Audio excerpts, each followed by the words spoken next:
capítulo 13. Nós vamos falar um pouquinho agora sobre um assunto muito importante que o apóstolo Paulo ele aborda com os coríntios. E eu creio que esse capítulo 13 de Coríntios, o apóstolo Paulo fala para os coríntios depois de muito puxão de orelha na igreja de Corinto. Porque a igreja de Corinto, ela era uma igreja bem problemática, mas era uma igreja do Senhor Jesus. O primeiro ponto que eu quero ressaltar é que, embora hajam problemas dentro da igreja do Senhor, o Senhor continua sendo o maestro dela e disciplinando a igreja conforme Ele queira. E Paulo, ele usa pelo menos 12 capítulos, e se você ler, você vai perceber que Paulo duramente chama a atenção dos coríntios, mas de modo muito duro. Ele começa falando, lá no capítulo 1, só para você poder ter um retrospecto do que a gente vai falar, Paulo começa falando do capítulo 1 até o capítulo 3, sobre problemas de divisão na igreja. Ele começa reclamando que o pessoal da casa de Cloe está comentando com ele que a igreja de Corinto está se degladiando. Porque a igreja de Corinto, alguns dizem, eu gosto mais das pregações de Pedro. Outros dizem, eu gosto mais das pregações do Paulo. E outros dizem, eu já gosto mais do Apolo. E aí Paulo diz, mas espera aí, quem morreu por vocês? Foi Pedro, Paulo ou Apolo? Ou foi Cristo? Primeiro ponto que eu quero considerar com a igreja: nunca olhe para o ser humano, olhe para aquele que morreu por você e foi levantado. Problemas com irmãos na igreja não fazem parte de motivo para nós nos ausentarmos da igreja do Senhor. Problemas sempre acontecerão. Onde tem gente, vai ter problema. Quem morreu por eles não tinha sido Paulo. Quem morreu por você foi nosso Senhor Jesus Cristo. Então esse é o primeiro problema que Paulo tem que atacar para a igreja dos coríntios. E aí depois, ele vai caminhando, ele chega no capítulo 4, ele tem um problema que dentro da igreja também existem pessoas, umas julgando as outras. Umas julgando as outras. Isso também é comum dentro de qualquer grupo. As pessoas estão sempre suscetíveis a olhar o comportamento do outro, nunca o seu próprio. E aí o apóstolo Paulo diz, não julguem nada antes do tempo. Deixem o julgamento quando o Senhor Jesus se manifestar. Então, queridos irmãos, é um ponto também que nós precisamos relembrar. Deixar o julgamento para o Senhor Jesus, não para nós. Eu adotei um modo de vida, e mesmo como pastor, eu tento mantê-lo. Esse modo de vida, irmãos, é assim, que eu aprendi: evite de ganhar um gato. Evite. Quem tem gato aí? Levanta a mão. Ninguém, né? Ah, tá a irmã lá que tem um gato. Pastor, como que é essa técnica de evite de ganhar um gato? É assim, irmão. Da sua vida você não consegue cuidar. Se você quer cuidar do seu irmão, pega um gato que ele tem 7 vidas. Aí você vai cuidar de 7 vidas. E deixa a do irmão de lado. Quem entendeu o que eu estou falando? Que amém, micho, irmão. Vamos tentar de novo? Para você entender, deixa a vida do irmão de lado. Fala comigo isso. Fala comigo isso. Deixa a vida do irmão de lado. Precisa de gato não, irmão. Ou precisa, pastor? Quer cuidar da vida dos outros? Pega um gato. Você vai ter 7 vidas para cuidar. Então, evite. O Paulo trata disso na carta aos Coríntios. Porque tem um julgando o outro. Paulo fala, não julga nada antes do tempo. Cuida só da sua... O pastor Felipe está dando risada aqui, ó. Cuida só da sua vida. Deixa do outro de lado. Aí no capítulo 5, o apóstolo Paulo está com um problemão dentro da igreja. O problema é que o cara se apaixona pela própria madrasta. E o Paulo fala assim, poxa, o problema está tão grave entre vocês, que nem entre o pessoal do mundo não tem esse problema aí. E aí o Paulo vai duramente, o Paulo, por conta própria, ele vai falar assim, expulsa esse cara da igreja. Depois no capítulo 2 de 2 aos Coríntios, Paulo se arrepende, porque o Espírito Santo de Deus não mandou ele fazer aquilo. Ele se arrepende e fala assim, olha, eu sei que eu fui muito duro, mas aquela pessoa também, se vocês deixarem do jeito que está e a gente perder ele na igreja, quem ganhou foi Satanás. Então Paulo fala, eu sei que eu fui duro, mas abraça ele de novo. Todos somos seres humanos, todos erramos. Essa é a fala de Paulo na segunda carta. Mas na primeira ele é muito duro. Depois ele vai entrar por um problema porque tá, o povo dentro da igreja de Corinto está um casa-separa violento. Não é? Parece algo em comum com o nosso sistema hoje? Não. Pessoal, casa, separa. O Paulo falou, está tudo errado isso aí. Está tudo errado, precisa resolver, porque eles estão numa grande metrópole, eles têm problema com várias zonas de prostituição. Então Paulo fala assim, ó, se for para o camarada ficar se prostituindo, é melhor ele casar. E aí, ele trata desse assunto duramente no capítulo 6 e 7. No capítulo 9 até o 10, a igreja de Corinto, os irmãos estão com um problema que eles vão lá no templo de Zeus, vão no templo de Apolo, vão no oráculo de Delfos, e eles compram carne. E eles compram carne que foi sacrificada aos ídolos.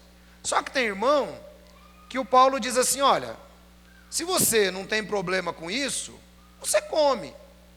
Mas se o seu irmão passar e ver você lá no templo de Zeus, comendo carne sacrificada ao ídolo, como é que vai ser a consciência do seu irmão?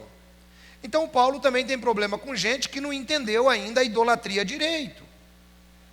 E quando ele chega no capítulo 11, que é a ceia do Senhor, conforme consideramos hoje, o apóstolo Paulo está com um problema que tem gente bêbado na ceia do Senhor. O cidadão chegava trocando os pés e queria participar da ceia. Então Paulo fala, está tudo errado o que está acontecendo entre vocês. Um ponto, irmãos, que a gente deve levar em consideração, principalmente para os críticos da religião, é que isso aqui era uma igreja do Senhor Jesus, e embora fosse uma igreja do Senhor Jesus, ela estava cheia de problemas. Porque onde tem seres humanos, existem problemas. Mas Paulo dá aquela corrigida. Quando ele chega no 12, é isso que é o mais legal e mais interessante. A igreja está cheia de problemas. Só que ele diz assim, vocês estão cheios de dons. Olha que coisa. A igreja com esse rolo todo, mas o Paulo diz, vocês são uma igreja cheia de dons. Aí ele vai explicar os dons para a igreja no capítulo 12. Então Paulo não alisou a igreja de Corinto. Então quando ele chega no capítulo 13, Paulo tem essa característica. O Paulo bate, depois ele vai lá e dá uma passadinha de mão em cima. Ele sempre faz isso nas cartas dele. Então quando ele chega no 13, agora ele vai mostrar o seguinte, que embora ele tenha sido duro, que embora ele tenha falado tudo isso, existe uma bússola que deve encaminhar a vida de cada cristão. E essa bússola se chama amor. É aqui no 13 que ele vai explicar agora e é onde eu vou trabalhar com vocês. Aqui eu fiz só um breve retrospecto. E eu acho, irmãos, que isso é legal de trabalharmos isso, porque nós estamos propensos a sempre julgar. E quando nós julgamos, é uma grande falta de amor. Eu não sei se vocês viram, no final do ano, o Papa tem 80 e poucos anos, né, tadinho? O Papa está velhinho. O Papa estava lá no meio do povo, dando a mão. A mulher puxou o Papa para cima dela. Quem viu isso aí? O Papa deu um tapa na mão dela, irmão. Vai brincar com o Papa para você ver. Já tinha até uma música do Titãs, varão, que dizia que o Papa é pop. O Papa deu um tapinha na mão dela. Aquilo repercutiu de um jeito no mundo que os caras começaram a dizer que o Papa estava sendo a favor do feminicídio. Porque o Papa bateu em uma mulher. Não, olha o absurdo. Olha o absurdo. Né? Por que eu estou dizendo isso? Porque a propensão de julgar, principalmente quem está em autoridade, é muito fácil. É muito fácil. Eu olhei aquele tapinha do Papa como algo natural, um tapa de pai para filho. É igual seu filho, vai pegar o negócio, você não quer que pegue, dá um tapinha na mão. Eu olhei assim, o Papa fazer isso aí. Ele não é Papa? Papa não significa que ele é o pai de todos, então ele pode dar um tapinha na mão da fiel, né? Eu não posso porque eu não sou Papa. Mas a propensão, irmãos, de julgar é muito grande. Então Paulo, ele vai trabalhar agora isso no capítulo 13. Tipo assim, ó, pessoal da igreja de Corinto, tudo que eu falei para vocês está certo. Tudo que eu falei está certo. Mas existe algo que vocês precisam entender. Tipo assim, não peguem tanto ao pé da letra tudo que eu falei lá atrás. Resolvam o problema dos bêbados, resolvam o problema do homem e da madrasta, resolvam o problema das divisões, resolvam o problema de levar irmãos a tribunais, resolvam problemas dos ídolos. Mas tem um caminho que eu quero ensinar para vocês. Essa é a ideia de Paulo agora. Que, irmãos, e se nós não nos nortearmos por esse caminho, nada vai valer do que nós fazemos. Nada. Nada. Quem está entendendo o que eu estou falando? Não vai valer nada. Se a gente não usar o amor como bússola que nos dê direção, nada vai valer na nossa vida.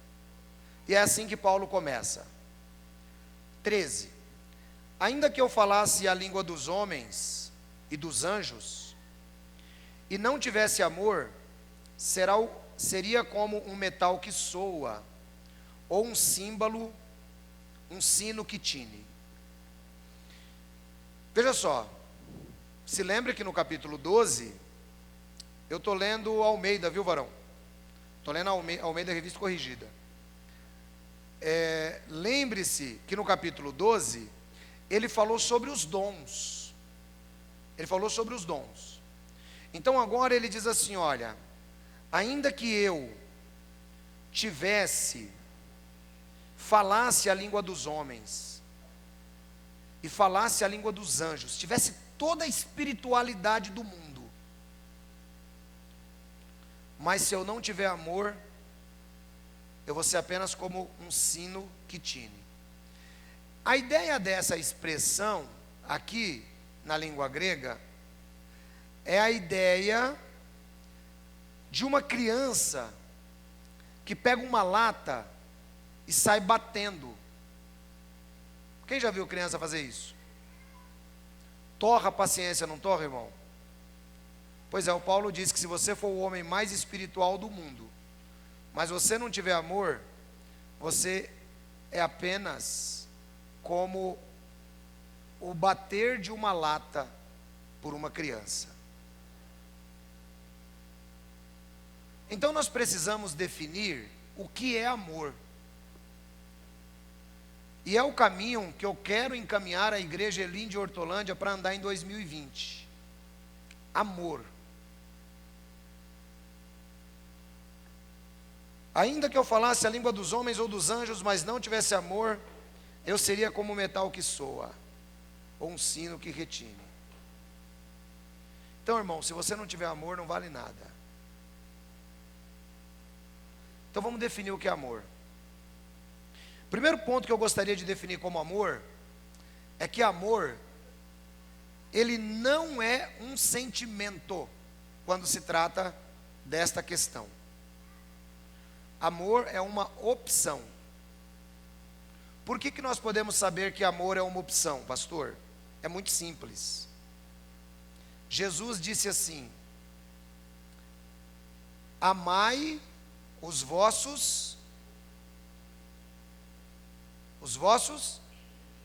inimigos.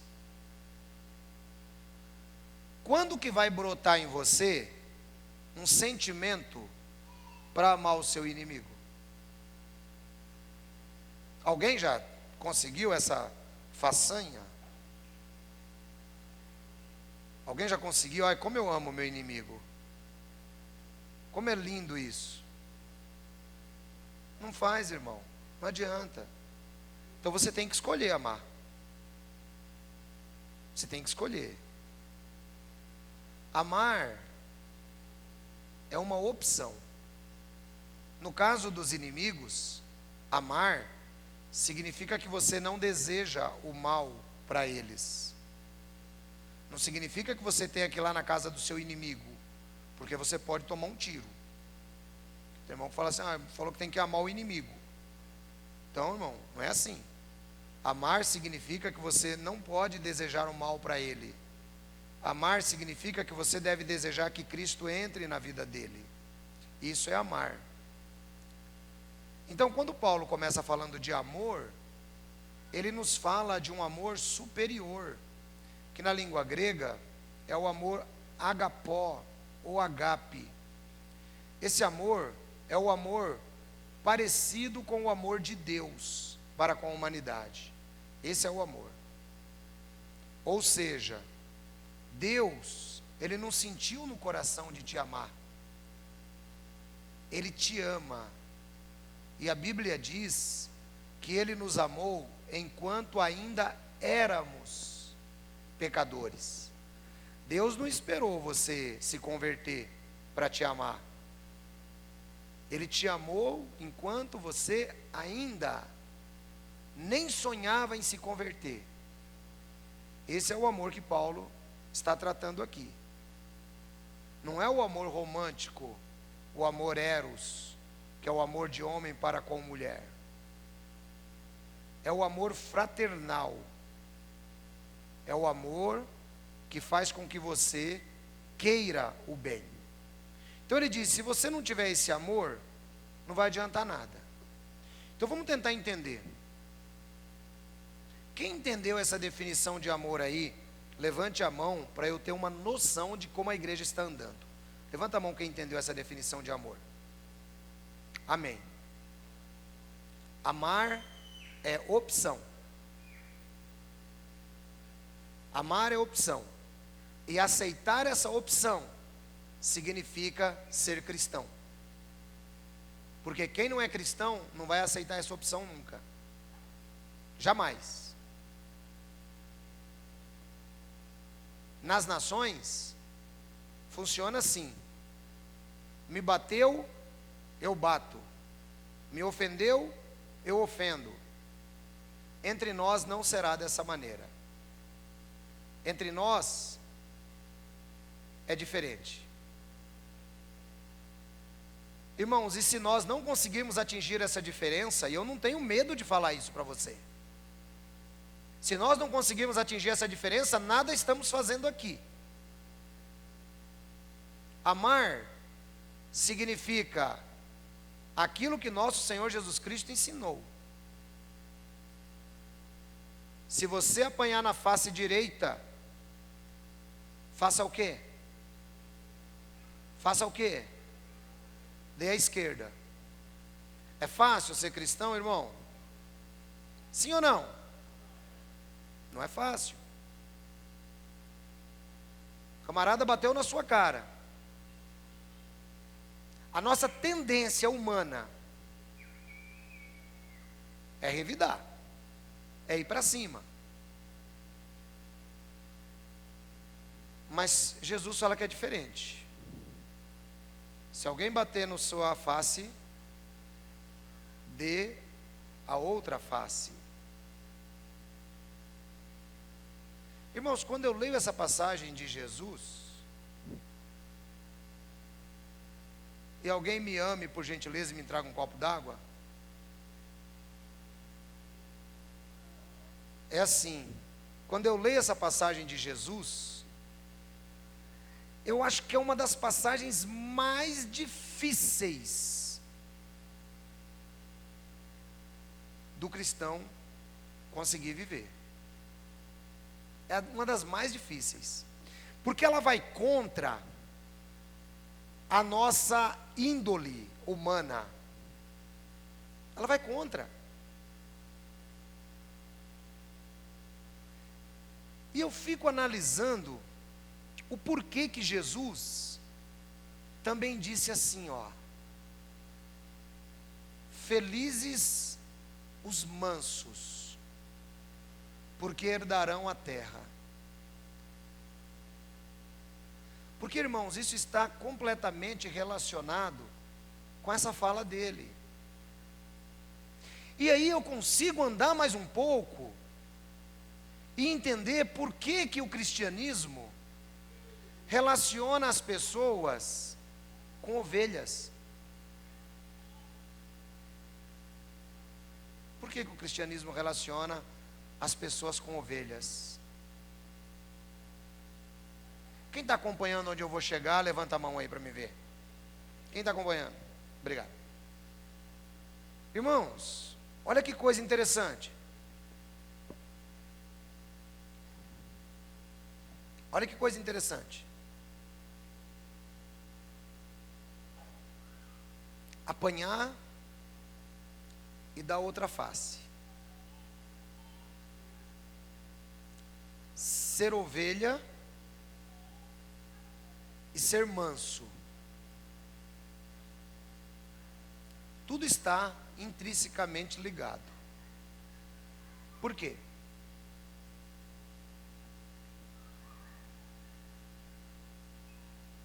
O cristão não pode ser como uma fera, irmãos. O cristão não pode ser como uma fera. O cristão tem que ser como ovelha. Ah, então eu estou sendo bobo dentro da igreja, né, pastor? Não. Você está sendo cristão. O conceito de ser bobo é no mundo. Aqui dentro da igreja do Senhor, eu estou sendo cristão. Os mansos herdarão a terra. Os mansos são ovelhas. Pega uma ovelha para você ver, irmão. Ovelha domável. A ovelha, você pega ela no colo. Tenta fazer o mesmo com o leão. Tenta fazer o mesmo com certos tipos de cachorro, para você ver. Então, quando a Bíblia trata de amor, significa que nós precisamos nos revestir de amor. Significa que nós precisamos usar o amor como uma roupa. Eu posso ter os maiores talentos do mundo, os maiores, mas se eu não tiver amor, não aproveita nada na minha vida. Esse é o primeiro ponto que eu gostaria que a igreja entendesse. Posso ouvir um amém? Amém. E amor é opção. Vamos para o segundo. Ainda que eu tivesse o dom de profecia e conhecesse todos os mistérios e toda a ciência, e ainda que tivesse toda a fé, de maneira tal que transportasse os montes, e não tivesse amor, nada seria. E ainda que eu distribuísse toda a minha fortuna para sustento dos pobres, e ainda que entregasse meu corpo para ser queimado, e não tivesse amor, nada disso me aproveitaria. Bom, vejam o nível onde Paulo chega. Que qualquer coisa que você ou eu façamos no mundo, sem amor, não vale nada. E isso daqui também vai completamente contra a nossa humanidade, completamente contra. Porque eu posso justificar as minhas ações desamorosas. Eu posso justificar perante vocês. Só que essas ações, elas não nascem fora do meu coração. Elas nascem no coração. Então exige-se uma mudança de coração. Exige-se uma mudança de coração, se nós temos que optar pelo amor que a Bíblia ensina. Ou seja, eu posso ser a pessoa mais espiritual, mas se eu não optar pelo amor, se eu não fizer o amor ser a minha bússola, não adianta nada. Nada, nada, nada. A pessoa vai se tornar uma pessoa infeliz, vai se tornar uma pessoa solitária, vai se tornar uma pessoa chata, porque tudo é muito exigente, tudo é muito do meu jeito, tudo é muito de uma maneira ríspida, de uma maneira grossa, de uma maneira onde as pessoas não se aproximam. Ele fala, não adianta nada. Ainda que eu entregasse meu corpo para ser queimado, em benefício dos outros, se eu não tiver amor, de nada me aproveita.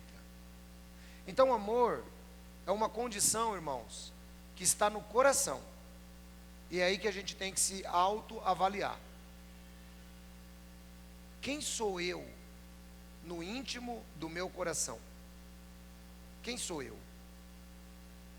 O que as minhas ações produzem em relação ao meu próximo?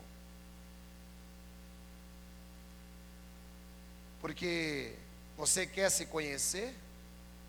É muito simples. É muito simples.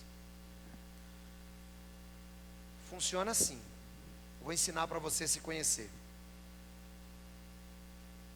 Quem quer aprender a se conhecer aí, dá um amém. Vou ensinar. Funciona assim, ó.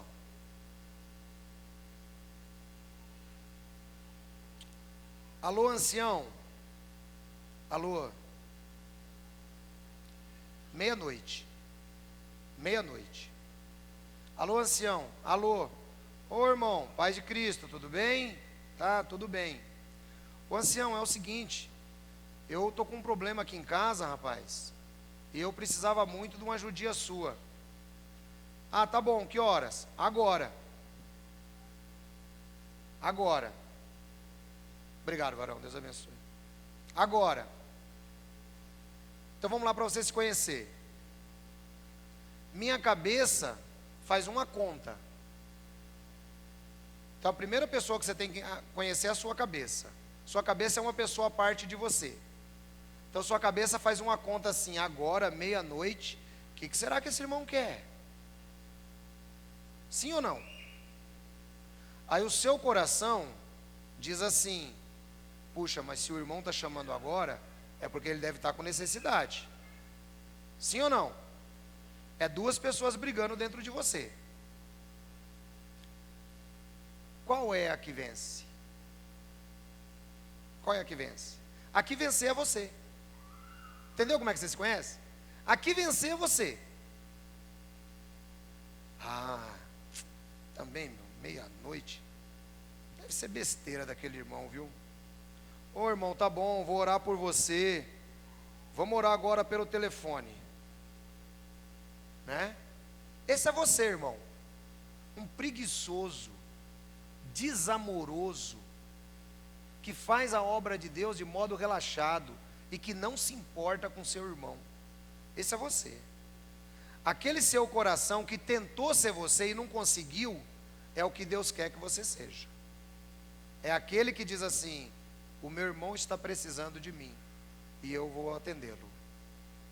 Quem entendeu como é que se conhece? Então, nos seus próximos conflitos, pegue o seu lógico, pegue o seu coração, e você verá quem você é. Talvez tem gente que já mediu aí e falou, meu Deus do céu. Não, meu Deus do céu, acabei de achar quem eu sou. Quem se identificou aí, dá um amém, igreja. Irmão, esse amém é de que você se achou na sua mente. Vamos tentar dar um amém aí para você se achar dentro do coração. Dá um amém aí, irmão, quem se identificou. Esse amém é melhor, irmão. Irmão, é assim. Isso aqui é o que o Paulo está dizendo. É o que o Paulo está dizendo. Se você não entender isso, meu irmão, em vão você está adorando. Está adorando em vão. É necessário que você aprenda a contabilizar de verdade quem é você versus o seu coração. São duas pessoas trabalhando dentro de você. Quem sabia disso aí? Levanta a mão. Alguns irmãos, né? São duas pessoas trabalhando em você. Uma não presta. São duas também trabalhando dentro de mim. Uma não presta. Mas tem uma que eu posso treinar para ela ficar boa, à luz da palavra de Deus, a Bíblia. E toda vez que a sua resposta vem de bate-pronto, significa que você não entendeu nada do que é ser cristão ainda. Você não entendeu nada. Amar é opção. Amar é imitar Deus. Amar é deixar alguns direitos de lado. Amar é entregar-se pelo próximo. Isso é amar. Toda vez que a sua cabeça pensar o contrário, você consegue identificar quem você é. Mas não fica triste não, irmão, quando você identificar que você não presta. Fica tranquilo. Pensa assim, ó. Esse aqui quer ser eu. Mas eu não sou esse, eu sou esse. Eu vou lá atender o irmão. Mas aí o diabo vem e fala assim: se for para fazer contra a vontade, também é melhor não fazer. Né? Porque o diabo quer que você continue sendo duro. O diabo quer que você continue sendo carnal. O diabo quer que você continue sem ser crente. É isso que ele quer. Não, se é para fazer contra a vontade, eu não estou sentindo no meu coração. Porque o crente, irmãos, o crente é fantástico. É o cara mais fantástico que eu conheço no mundo, é crente. Ele arruma desculpa para tudo. Para tudo que você imaginar, o crente arruma desculpa. Quando ele não quer fazer as coisas, ele diz que Jesus está tocando no coração dele para ele não fazer. É desse jeito o crente. Agora, quando ele quer fazer, Jesus não precisa nem tocar no coração dele. Mas ele diz que Jesus tocou também. Jesus está tocando no meu coração, né? O irmão me chamou para ir numa churrascaria. Você acredita? Eu estou sentindo que Jesus está tocando, que é para mim ir. Pode ser que eu estou causando um benefício na vida do irmão, né? Aí Jesus toca no coração. Comer um churrasquinho, tomar uma cervejinha, né? Aí o irmão vai. Agora, para ajudar o irmão, Jesus não toca de jeito nenhum, rapaz. Jesus